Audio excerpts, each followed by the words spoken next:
Assalamualaikum warahmatullahi wabarakatuh. Selamat malam para pejuang cuan. Gimana kabar kalian di malam hari ini? Semoga kalian dalam keadaan sehat semua dan saya doakan sukses semua buat kalian. Amin. Mantap jiwa ya. Dan tentunya buat teman-teman semua ya, saya doakan semoga kita semua diberi umur panjang serta mendapat rezeki yang melimpah ya teman-teman, serta apa yang kita harapkan dan cita-citakan semoga di tahun ini teman-teman bisa jadi kenyataan. Amin. Mantap jiwa ya. Dan tidak luput jangan kawan tetap secangkir kopi harus selalu ada buat menemani kesempatan malam kali ini teman-teman untuk melihat rekondisi daripada keadaan market cryptocurrency.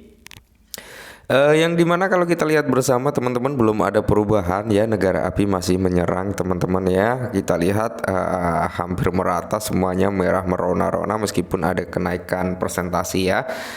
Tapi belum terlalu tinggi untuk beberapa altcoin, tapi mayoritas di sini teman-teman dikuasai oleh negara api. Nice ya. Kali ini saya akan menyampaikan sesuatu hal yang mungkin ini bisa jadi bahan pertimbangan kalian untuk tetap Dior, tapi intinya Dior ya teman-teman ya, untuk jangka panjang dalam ya mungkin kutipan dalam artian sampai bulan mendatang, yaitu koin Kaspa teman-teman. Kita lihat dulu untuk Kaspa ya. Nah ini adalah koin Kaspa teman-teman, dimana dia berada di area 389 setelah beberapa hari yang lalu dia membentuk new all time high-nya ya teman-teman. Jadi dia sudah dua kali nih tahun ini all time high teman-teman ya. Mantap jiwa. Ini salah satu aset favorit saya juga teman-teman. Sudah waktu udah lama sih sering saya senggol setiap saya buat video ya, sering saya senggol lah intinya. Kalau kalian pakai ya pastinya kalian cari tahu ya, cari tahu informasinya gitu. Itu padahal sebelum dia all time high ya teman-teman ya. Dan kali ini teman-teman kalau kita lihat untuk market cap turun, volume juga turun teman-teman ya. Sayang sekali di sini kalau kita lihat bersama teman-teman ya, presentasi rank daripada coin market cap ini nggak update ya.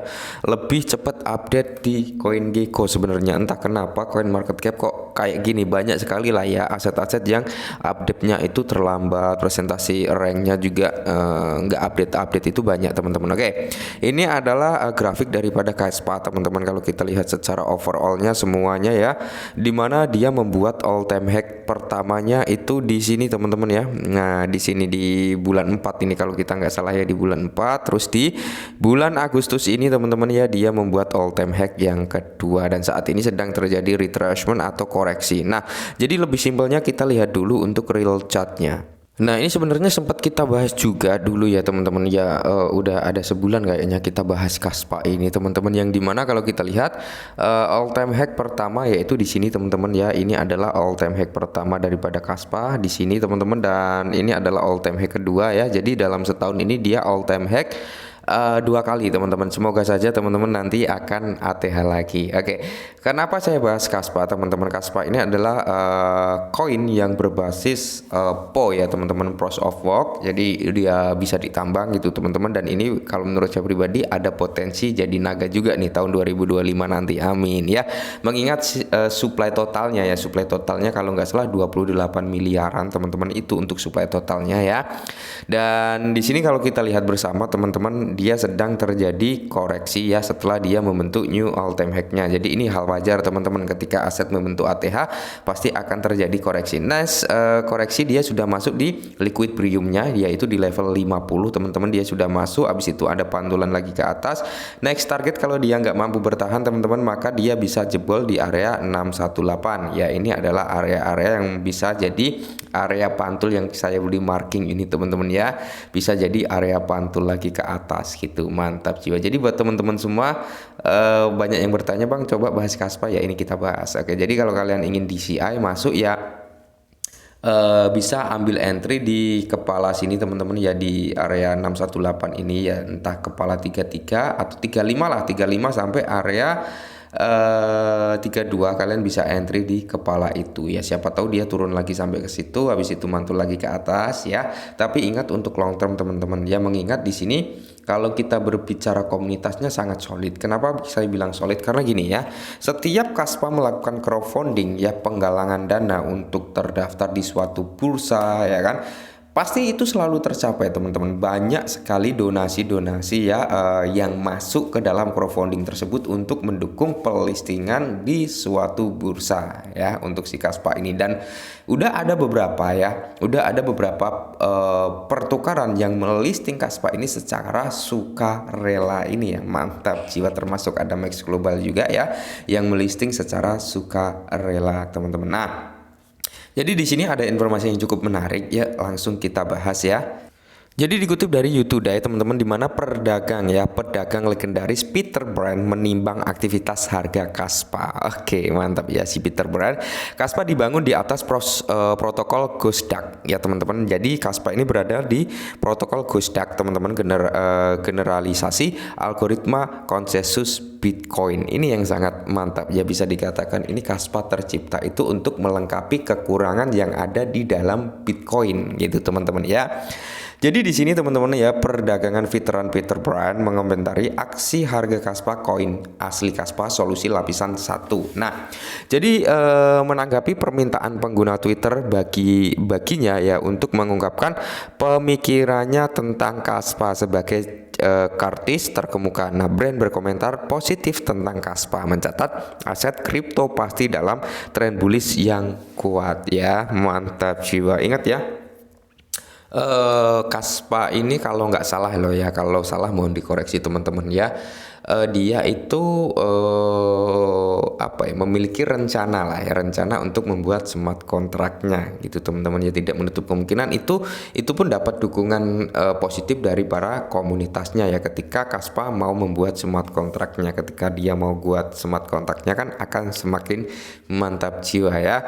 Dan di sini Brand menarik kesimpulan dari keuntungan yang bukukan oleh Kaspa sepanjang tahun ini, mencatat bahwa koin itu naik 20 kali lipat dalam waktu kurang dari setahun. Dia menambahkan bahwa menjadi cryptocurrency proof of work (POW) ya mungkin positif untuk Kaspa. Nah ya, jadi sebenarnya kalau kita berbicara Kaspa ya teman-teman ya, Kaspa ini saya dulu dapat harga Kaspa itu di kepala 2 ya. Di kepala 2 teman-teman, 20 apa 30 ya, 20 kalau nggak salah ya teman-teman. Intinya di kepala 2. Dan kalau aset saya jual sekarang ini teman-teman, saya udah cuan sebenarnya ya. Cuman ya tetap saya mainnya modal udah keluar, tinggal cuannya aja yang di Kaspa. Tapi ya lumayan teman-teman, kalau bisa nyentuh ke $1 bahkan bisa lebih dari $1 nanti di 2025. Wah yuk, mobil baru gitu ya kan. Nah, jadi jelas dalam tren bullish ya, bull yang kuat naik 20 kali lipat teman-teman dalam waktu kurang dari setahun. Ini adalah koin POW itu positif. IMO ya, Brand menanggapi dengan membagikan grafik harian Kaspa pairing USDT. Oke ya. Jadi pada saat penulisan Kaspa naik sekitar 6,48% dan kali ini terjadi koreksi karena memang gini teman-teman ya, kita berbicara koreksi. Aset Kaspa ini baru saja ya, belum lama ya, baru beberapa hari kemarin lah dia menyentuh di new all time high-nya. Oke, dia membuat ATH yang kedua dan terjadi koreksi teman-teman ya. Terjadi koreksi itu hal yang wajar. Oke, hal yang wajar. Kenapa? Karena orang yang beli di awal, orang yang beli di bawah, otomatis mereka taking profit ya. Dan ketika kita bermain cryptocurrency, musuh terbesar kita adalah tamak, FOMO dan sebagainya ya. Kalau kita nggak terbawa nafsu, kalau kita nggak tamak gitu teman-teman, tidak menutup kemungkinan ya, walaupun sedikit kita pasti menikmati hasilnya. Kadang-kadang kan orang pingin hasil yang secara instan dengan modal sekian berkali-kali lipat. Itulah yang sebenarnya membuat kita itu gampang emosi ya, gampang. Ya itulah intinya seperti itu teman-teman. Dan buat teman-teman semua ya, Kaspa ini dibangun di atas protokol Gosdak ya, sebuah generasi dari algoritma konsensus Bitcoin teman-teman ya. Jadi Kaspa ini tercipta di protokol Gosdak, yang dimana terciptanya Kaspa ini ingin melengkapi kekurangan yang ada di Bitcoin kayak gitu teman-teman ya. Jadi token asli proyek Kaspa digunakan untuk semua transaksi on-chain dan untuk mendistribusikan hadiah penambangan seperti itu. Oke. Jadi mungkin ini dulu sedikit informasi tentang Kaspa. Kalau menurut saya pribadi layak untuk kita miliki sih kalau saya loh ya, tapi tetap dior buat teman-teman semua, selalu gunakan uang dingin dan selalu riset karena untung rugi tetap teman-teman sendiri yang menanggungnya. Karena apa? Cryptocurrency kejam ya, tempat terbaik untuk buang-buang duit serta terbaik juga untuk menggandakan duit. So, salam cuan.